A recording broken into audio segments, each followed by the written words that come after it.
Hello guys, कैसे हैं आप लोग। आशा करता हूँ आप सब बढ़िया होंगे। तो स्वागत है आपका मेरे यूट्यूब चैनल में। आज फिर मैं आपके लिए एक और स्टोरी लेके आया हूँ। जो लोग चैनल पे नए हैं वो चैनल को सब्सक्राइब कर लेना और वीडियो को लास्ट तक जरूर देखना। आइए कहानी शुरू करते हैं। एक घना जंगल था जहाँ हर पेड़ हर पौधा किसी न किसी रहस्य को अपने भीतर समेटे हुए था। वहाँ सदियों से योगियों, साधकों और तपस्वियों ने ध्यान साधना की, लेकिन उन सभी में एक बात समान थी। उन्हें एक असाधारण शक्ति का अनुभव होता था जो उन्हें और अधिक खींचती थी। प्रारंभ रामनाथ एक सिद्ध साधक था जिसने अपने जीवन के वर्षों को साधना और तपस्या में बिताया था। उसकी इच्छाओं पर नियंत्रण था। वह मोह माया से दूर था, लेकिन फिर भी उसके हृदय में एक गहरा खालीपन था जिसे वह खुद नहीं समझ पाता था। उसे अपने गुरु से यक्षिणी साधना का ज्ञान मिला था, परंतु उसके गुरु ने चेतावनी दी थी कि यक्षिणी साधना बेहद कठिन है और साधक को उसकी वासना पर पूरी तरह से विजय प्राप्त करनी होगी। रामनाथ को यह चुनौती पसंद आई। वह जंगल में एकांत में जाकर यक्षिणी साधना करने लगा। महीने बीतते गए और धीरे धीरे उसे ध्यान में एक सुंदरी का चेहरा दिखाई देने लगा। उसकी आंखें बड़ी बड़ी और गहरी थी, जो कि किसी को भी सम्मोहित कर सकती थी। उसका नाम कुमुदिनी था और वह एक यक्षिणी थी। रामनाथ ने उसकी सुंदरता में खो जाना नहीं चाहा, परंतु उसकी वासना ने उसे बार बार उससे और खींचा। वह जानता था कि यक्षिणी साधना में भटकने पर साधक अपनी चेतना को खो सकता है, लेकिन हर रात जैसे ही वह ध्यान में जाता, कुमुदिनी उसके सामने प्रकट होती और उसे अपने मोहपाश में बांधने का प्रयत्न करती।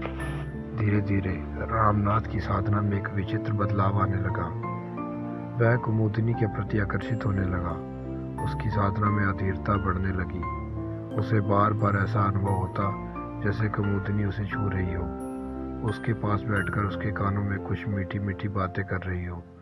रामनाथ यह समझ नहीं पा रहा था कि वास्तविकता में जी रहा है या उसकी साधना का हिस्सा है।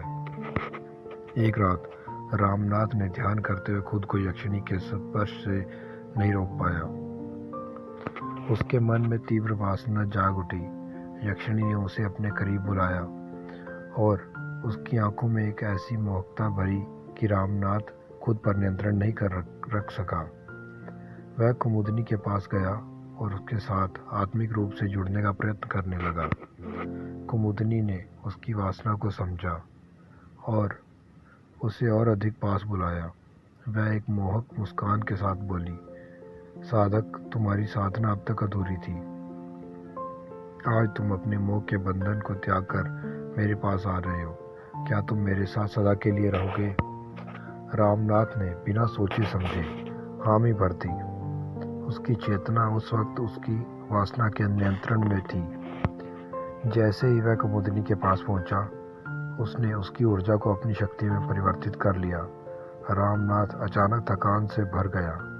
उसकी शक्ति धीरे धीरे उसे छोड़ने लगी। उसे एहसास हुआ कि वह एक जाल में फंस चुका है। उसकी चेतना लौटने लगी और उसने देखा कि कुमुदिनी की सुंदरता अब एक भयावह रूप में बदल रही है।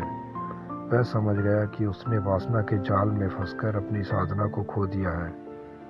रामनाथ ने अपनी आखिरी शक्ति का उपयोग करते हुए खुद को जाल से मुक्त करने की कोशिश की। वह चिल्लाने लगा, हे कुमुदिनी, मुझे छोड़ दो। मैं वासना के इस जाल से बाहर निकलना चाहता हूँ। कुमुदिनी एक भयंकर हंसी के साथ बोली, साधक, तुम्हें चेतावनी दी गई थी। तुमने स्वयं अपनी आत्मा को मेरी शक्ति में दे दिया है। इस अंतिम मोड़ पर रामनाथ ने पूरी शक्ति से ध्यान में गोता लगाया और अपनी चेतना को उच्चतम स्तर पर पहुंचाने का प्रयास किया। उसकी आत्मा एक प्रकाश में परिवर्तित हो गई और उसी पल वह कुमुदिनी के जाल से मुक्त हो गया, लेकिन उसका शरीर और शक्ति पूरी तरह समाप्त हो चुकी थी। उस जंगल में अब भी लोगों को रामनाथ की चेतावनी सुनाई देती है। वह अपनी अंतिम साधना से यह शिक्षा देकर चला गया कि यक्षिणी साधना का मार्ग केवल उसी के लिए है जिसने वासना पर संपूर्ण विजय प्राप्त की हो। तो गाइस, आपको वीडियो कैसी लगी? प्लीज़ लाइक करना और कमेंट करके ज़रूर बताना। Thank you.